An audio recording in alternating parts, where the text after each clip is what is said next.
Bonjour à toutes et à tous, avant de commencer la vidéo, pour les nouveaux qui me découvrent, vous trouverez en description le lien de mon groupe Telegram où je vous partage une de mes stratégies ainsi que mes analyses quotidiennes. C'est 100% gratuit, il n'y a pas d'affiliation ni d'abonnement, c'est du pur partage. De plus, je vous invite à vous abonner à la chaîne et d'activer les notifications afin de ne pas manquer mes prochaines vidéos. Merci à vous et bon visionnage.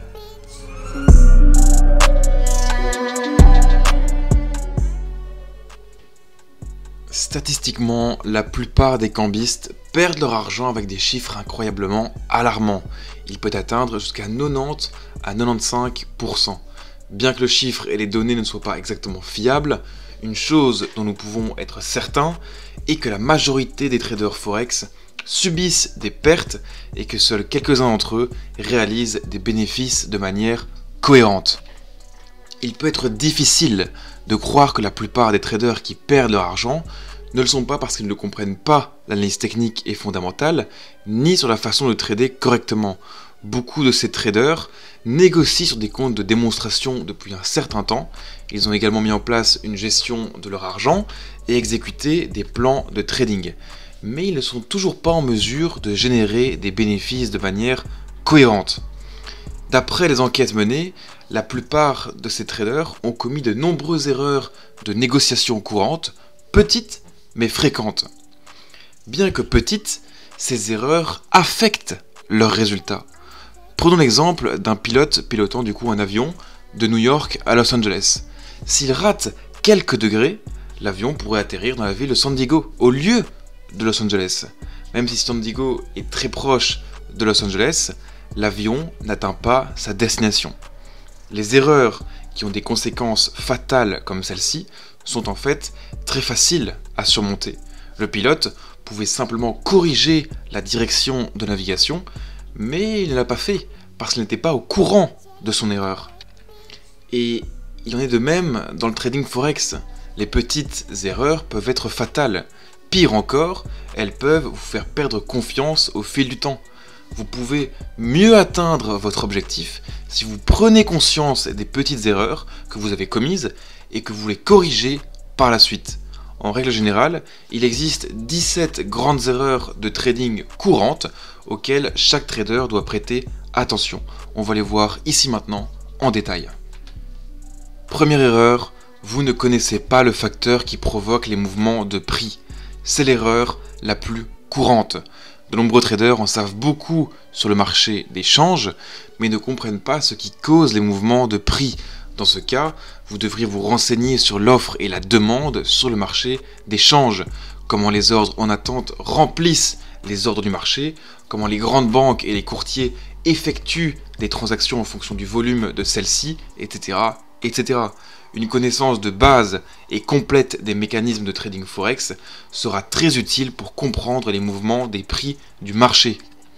Deuxième erreur, vous négociez uniquement sur une période d'une heure. De nombreux traders appliquent des stratégies horaires ou se concentrent sur le délai d'une heure. C'est pourquoi la populaire plateforme MetaTrader affiche toujours le délai d'une heure, H1 dans son état par défaut. En vous concentrant uniquement sur une période de négociation à court terme comme celle-ci, vous ne saurez pas la direction du mouvement global des prix du marché. Vous devriez également examiner une période plus longue, comme le H4, le D1 ou en hebdomadaire, afin de connaître justement la direction de la tendance à long terme. En analysant le prix sur plusieurs périodes, vous pourrez éviter les erreurs inutiles causées par une perception étroite du mouvement des prix.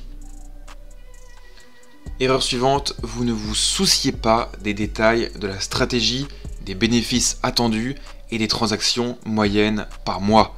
Un bon trader doit connaître même les détails les plus pointilleux liés à ces transactions. Comprendre les stratégies que vous utilisez en détail facilitera la navigation dans les conditions actuelles du marché. En outre, vous devez également connaître de nombreuses informations élémentaires et nécessaires à une application en toute confiance de votre stratégie, comme par exemple le taux de réussite, l'exposition au risque, l'espérance de rendement, etc., etc. Pour connaître ces paramètres, vous devez tester une stratégie de trading pendant un certain temps. Cela prend généralement plusieurs semaines à plusieurs mois, voire plus, si vous effectuez des tests avancés, ce que je vous conseille fortement. Mais si vous effectuez un backtest, ce que je vous conseille aussi de faire au préalable, vous pouvez obtenir un premier résultat plus rapidement, car les données ont été collectées précédemment sur votre plateforme. Néanmoins, il est impératif de comprendre que le test de stratégie basé sur des données passées est relativement moins pertinent que si vous le testiez en utilisant à la fois des données passées et présentes. Quatrième erreur, vous expérimentez toujours de nouvelles stratégies. C'est peut-être une erreur que l'on trouve souvent chez les traders débutants. Passer de stratégie en stratégie, c'est comme essayer une nouvelle raquette pour améliorer votre jeu de tennis. En d'autres termes, les pertes que vous subissez souvent ne sont peut-être pas dues à la stratégie. Lorsque vous choisissez une stratégie, vous devez la mettre en œuvre de manière cohérente et respecter ses règles. Sinon, vous ne pourrez peut-être pas la faire fonctionner, quelle que soit son espérance de profit. Cinquième erreur, vous déplacez le stop loss à break-even lorsque vous êtes en bénéfice pour éviter les pertes. Cette petite erreur peut en dire long sur l'espérance de profit d'un trader. Cette action est généralement motivée par la peur de la perte et limite finalement les chances de gagner plus de profit. Par exemple, disons que le marché est en tendance et que vous avez fait quelques pips. Vous déplacez alors le niveau de stop loss à votre seuil de rentabilité. Le mouvement des prix entre ensuite dans une phase de correction et touche votre niveau de stop loss, de sorte que votre transaction se termine par un point mort. Vous ne perdez pas, mais vous ne gagnez pas non plus de profit. Ainsi, si vous souhaitez conserver des bénéfices en cas de hausse soudaine de la volatilité, il est préférable de déplacer votre stop loss à un niveau de prix rentable plutôt qu'à un point mort. De plus, je vous conseille fortement de tester toutes les hypothèses possibles concernant le moment où vous placez votre break-even. Vos règles concernant le management de vos positions sont ultra importantes et doivent être fixes afin de créer une constance dans votre trading. Sixième erreur, vous avez développé une bonne stratégie d'entrée sans bonne ou aucune stratégie de sortie.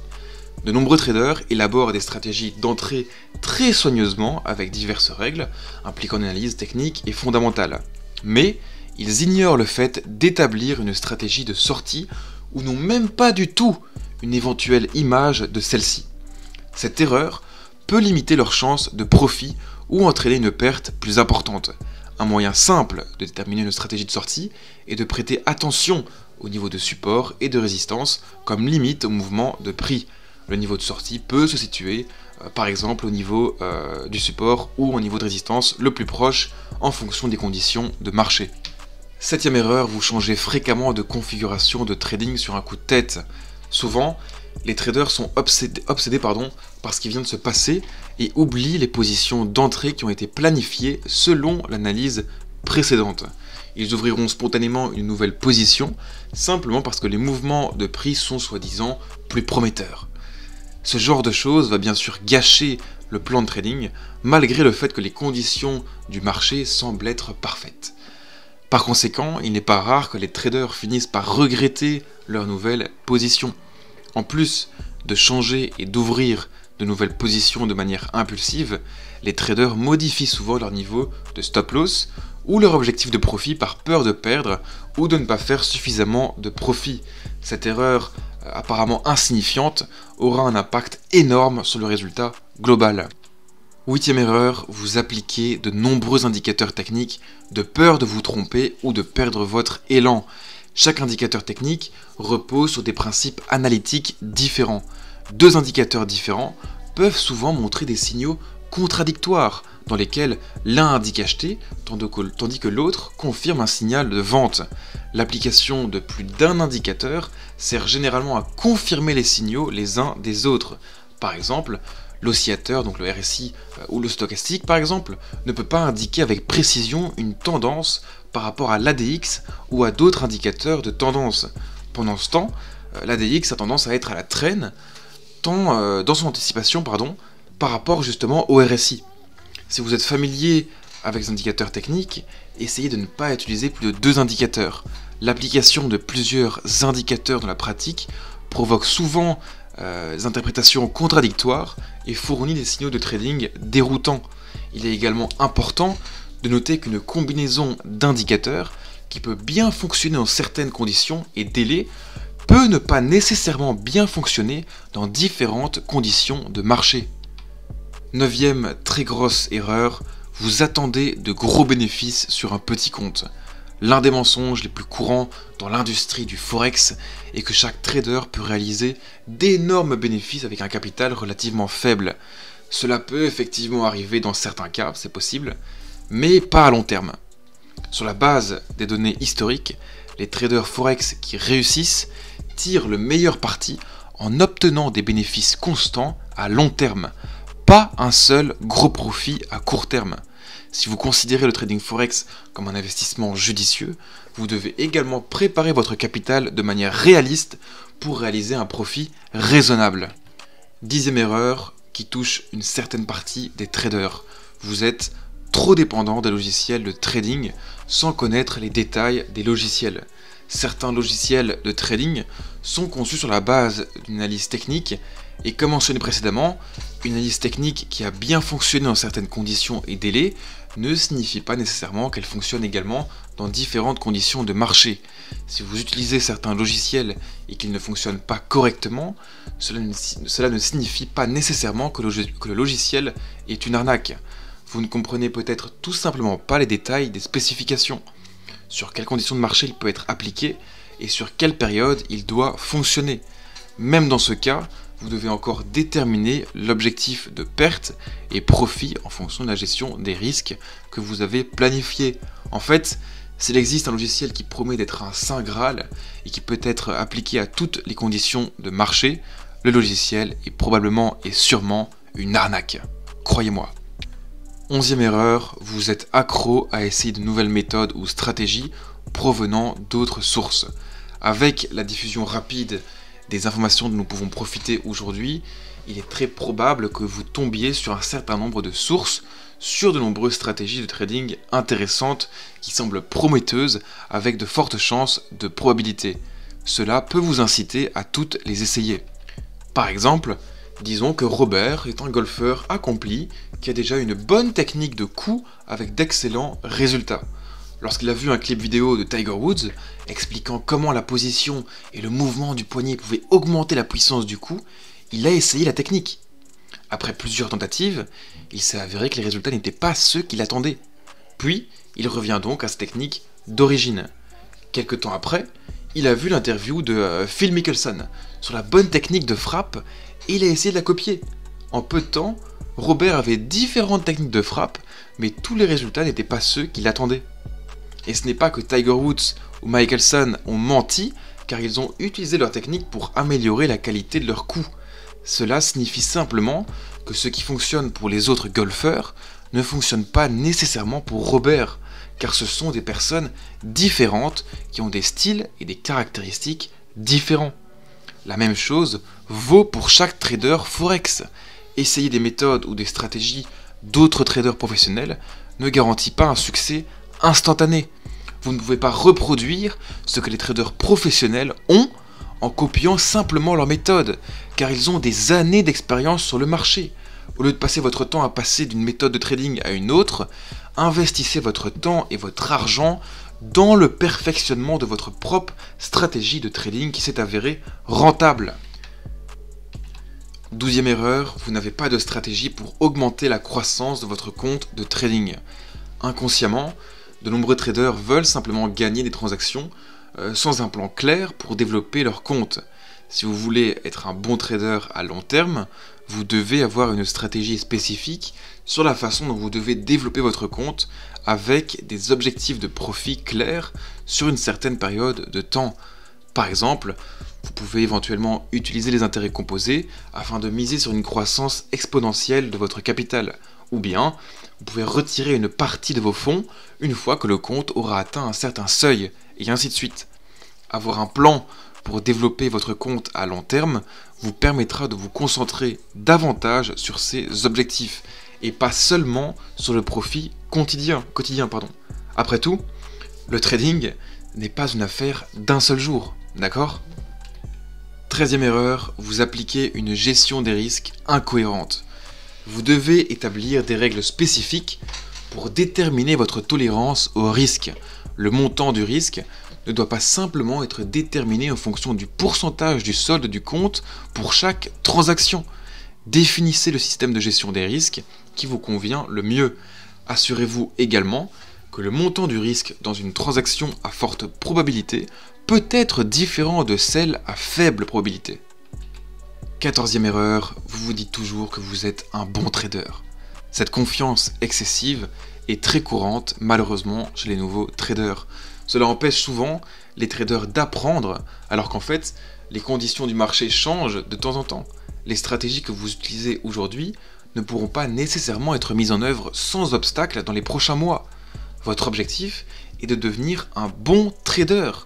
Mais vous ne pourrez jamais atteindre cet objectif si vous pensez que vous avez toujours été un bon trader. 15e erreur, vous n'effectuez pas d'activité de trading régulièrement.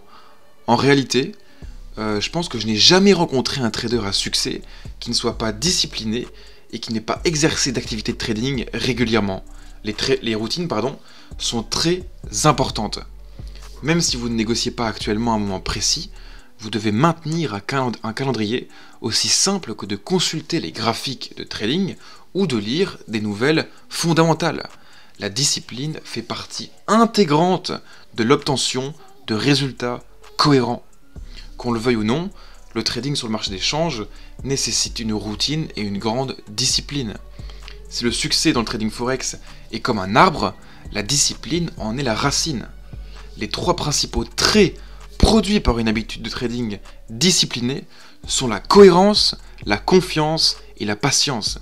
Ces facteurs clés généreront chez vous des bénéfices à long terme, croyez-moi. 16e erreur, vous devez simplement entrer sur le marché aujourd'hui parce que vous êtes un day trader. Vous forcer à ouvrir une transaction lorsque les conditions de marché ne correspondent pas aux critères d'entrée de votre stratégie peut réduire votre probabilité ou entraîner une grosse perte.